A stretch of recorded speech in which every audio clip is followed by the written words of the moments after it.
नमस्कार दोस्तों। एक लेखक की खुद की कहानी पर फिल्म बनती है और वह दुनिया की नज़र में मास्टरपीस साबित होती है।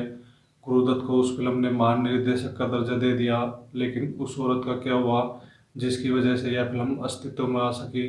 टाइम्स मैगजीन की ओर से निकाली गई सूची में दुनिया की शीर्ष 100 फिल्मों में अपनी जगह बनाने वाली भारतीय फिल्म प्यासा का यह डायलॉग, जब वहीदा रहमान गुरुदत्त से कहती है, आज तक लोगों के मुंह से मैं धुतकारी सुनती रही हूँ और तुम इतनी इज्जत से पेश आते हो मुझसे।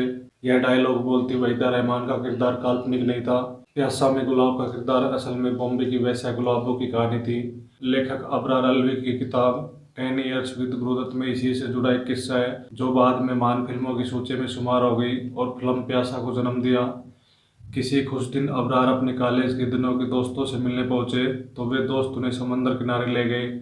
बातचीत के बीच 3 लड़कियों को बुलाया गया। 2 की उम्र लगभग 16 की थी और तीसरी कुछ 28 वर्ष की थी।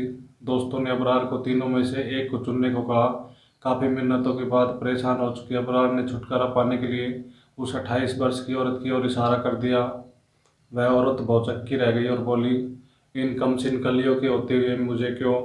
समंदर किनारे ढलते सूरज के साथ ही बॉम्बे की हसीन शाम में अबरार के दोस्त लड़कियों के साथ चल दिए, लेकिन अबरार वहीं रुके रहे, उस 28 बरस की औरत के पास।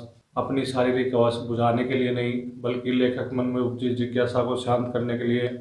उसका नाम गुलाबो था, वही गुलाबो जो फिल्म में गुलाब की शक्ल और सूरत में पर्दे पर नजर आई। रात भर दोनों के बीच बातचीत होती रही और कब सुबह के 6 बज गए पता ही नहीं चला।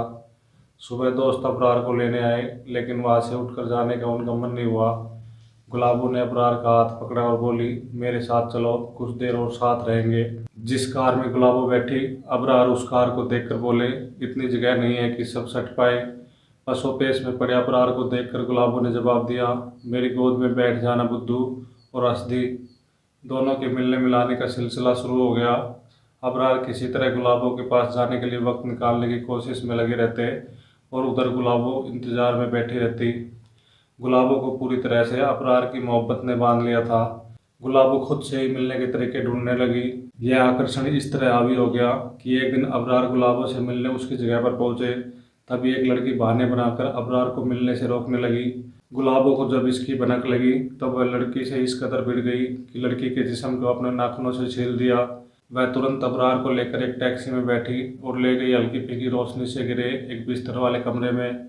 अब अबरार की हालत ऐसी थी कि टैक्सी वाले को चुकाने तक के पैसे नहीं थे।